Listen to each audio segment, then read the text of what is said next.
What's up, jammies? Welcome back to another episode of Ricky's Ram Jam presented by Barefoot Wine. The Rams lost a close one to the Steelers in Week 7, concluding a 3-game homestand at SoFi. Puka continues to impress in his rookie season, and it was so nice to see Darrell Henderson back in a Rams uniform and back in the end zone. And even though the Rams fell short on Sunday, Coach McVay remains confident in this group. I love working with this group. I'm more encouraged now than I was at the very beginning of the season. And, I'm an optimistic guy, but I see enough good stuff that I know a lot of the stuff that went down today, we've done it at a better level. It's just how do we figure out a way to be able to reach our guys? How do we make better decisions in these critical moments? And how do we be able to play off of one another? And that's all you can do, and that's all I know how to do. The Rams travel to Dallas this upcoming weekend. The Cowboys are coming off a bye week, so they've had an extra week to prepare.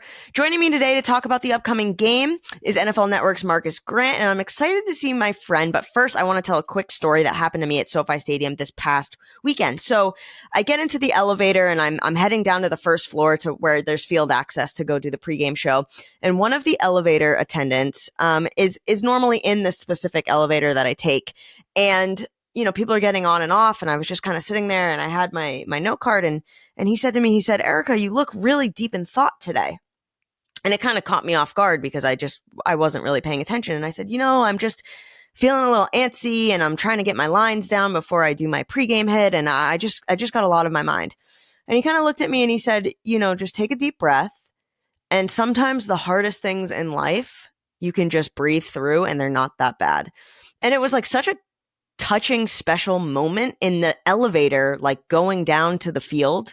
And it was just someone nice that's just the elevator attendant who's there on Sundays for SoFi. We have so many great workers there, and it was so nice to just like have that moment of connection in the elevator. And I got off the elevator and I just kind of took a deep breath, and he's like, you got this. And it was just like this feeling of it was just really special, and I wanted to share. And so, jammies, if there's one thing you can take away from today's episode is if things are tough or there's things going on in life, work, professional, love, family, sports, anything, sometimes we just have to take a deep breath and breathe through it, and it's not as bad as we seem.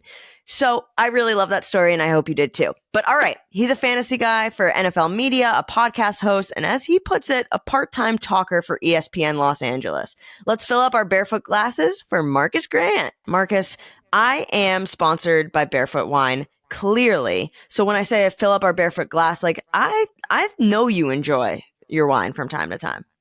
Absolutely. Nothing like sitting down with a glass of wine. I mean, for me, sitting down and watching maybe a Marvel movie or, I guess when I'm sitting down actually pouring over fantasy stats too and just nerding out over that sort of thing. Right. There's never a bad time for wine. So super excited to be having you today. Why do we as a society love fantasy football so much? Like, can you answer that for me?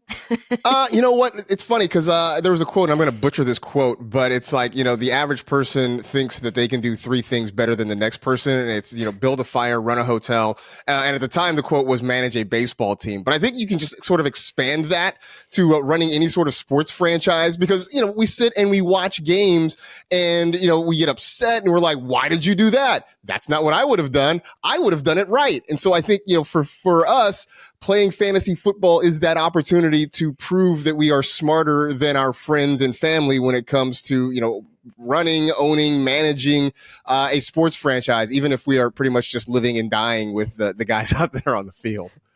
Yeah, my toxic trait is thinking that I probably could start a fire if I was like out in the woods, which is like clearly wrong. Like there's just no chance that I could, but I feel like I could. So that's great. Marcas, you tweeted this weekend. Remember when people were worried that Puka Nacua was going to vanish when Cooper Kupp came back? Me neither. Tell us why there is never a reason not to have Puka in your lineup. Because, I mean, look, aside from the fact that he's just fun to watch and the name is incredibly fun to say, Puka Nacua, it's just fun. Yeah.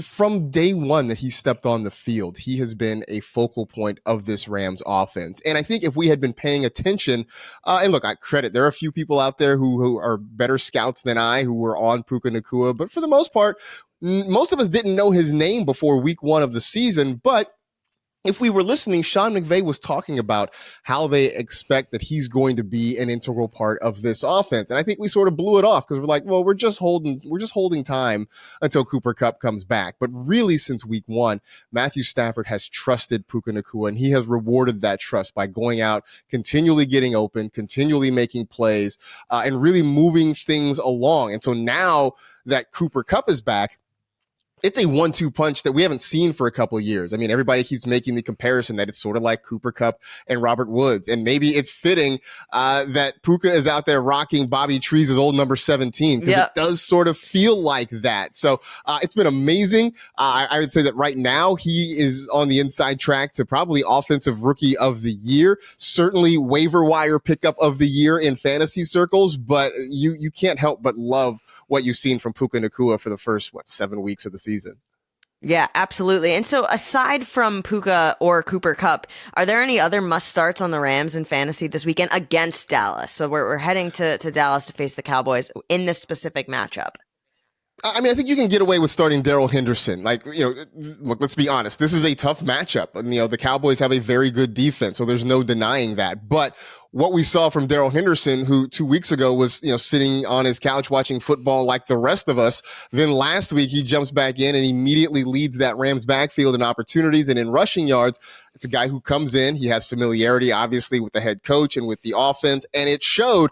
And I think this week now he's a little bit more in game shape. We saw Royce Freeman work in a little bit last week, but what McVay has shown us so far this season is that he wants to sort of lean on one running back. It's why we also love Kyron Williams when he's healthy and out there on the field. So with Henderson's track record with this offense and the fact that McVay feels a little bit more comfortable and hopefully he's a little closer to game shape, I believe we're going to see a lot more Darrell Henderson coming up this weekend, keeping in mind that, yes, the Cowboys defense is very good against the run, but for anybody who needs some running back help, which across fantasy land is probably most of us, Darrell Henderson's a guy that you should consider putting in your lineup. Yeah, absolutely. That touchdown was great. You're always good for a 2-2 touchdown, which is fun to see, which I love. So you just talked about this Dallas defense. There was a great balance on offense last week with the Rams. It was 31 runs, 29 passes. How important will that be? And you just talked about it, to leave Dallas with a win on Sunday to keep that balance of the run in the pass game. I mean, I think you do. But I think when you talk about putting balance together in an offense, it has to sort of be something that naturally comes along in the flow of the game.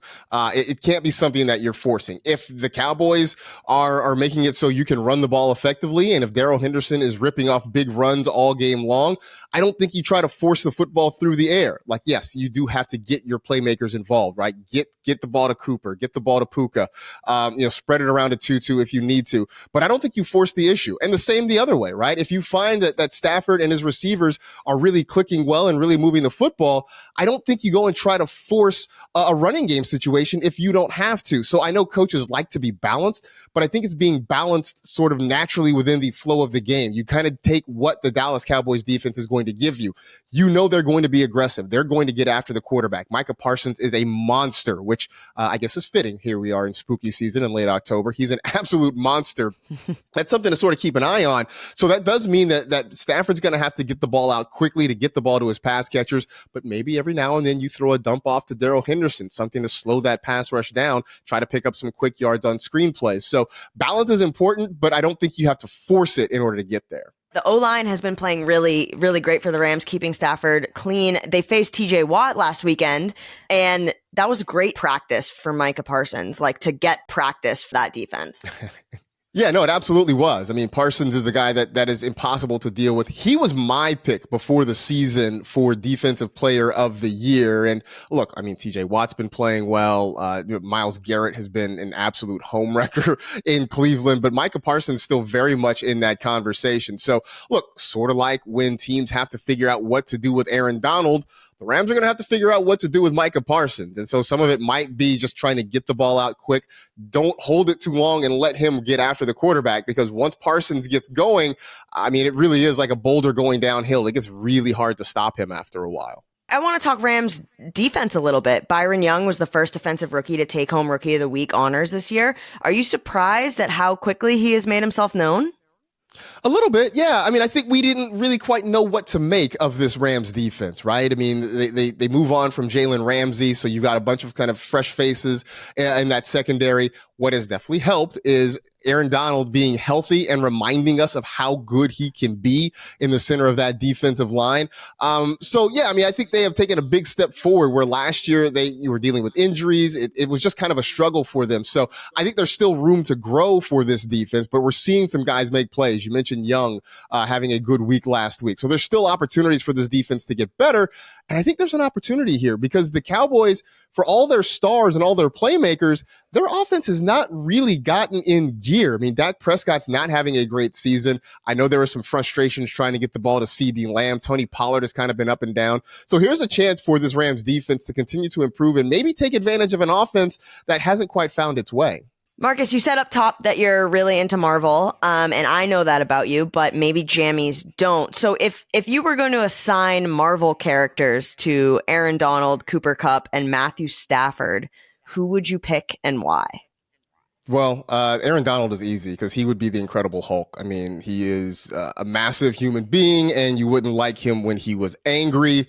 Matthew Stafford, it's probably got to be Captain America, right? Because, I mean, here he is. He's sort of the leader of this whole group.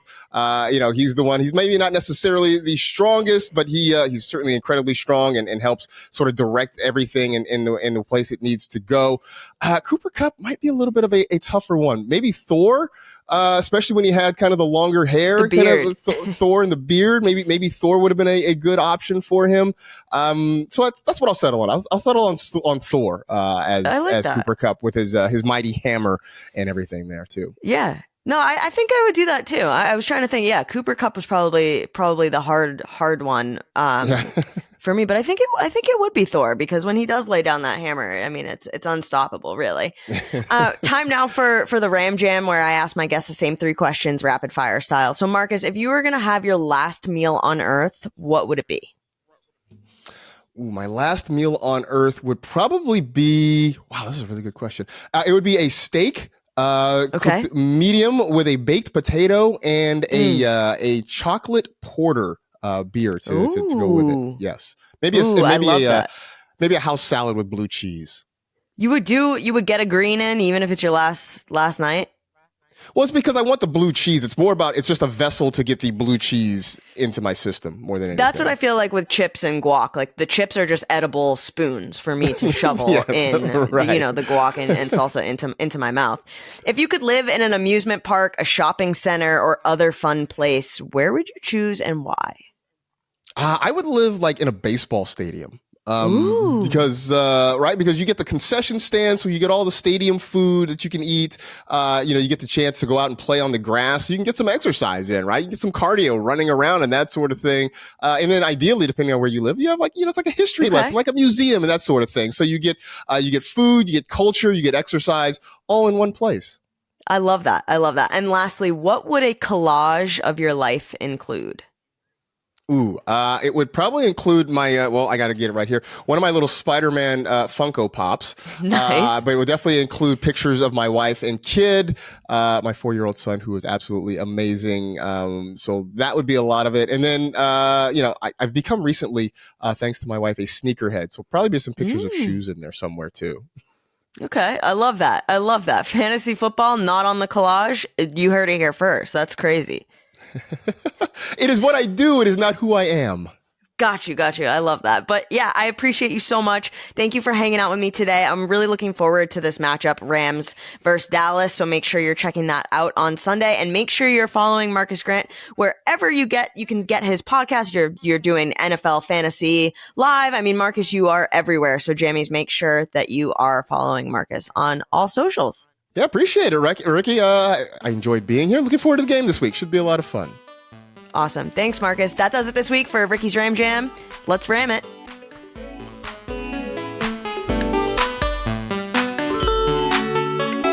Thanks for watching. Make sure to like and subscribe so you don't miss out on our videos.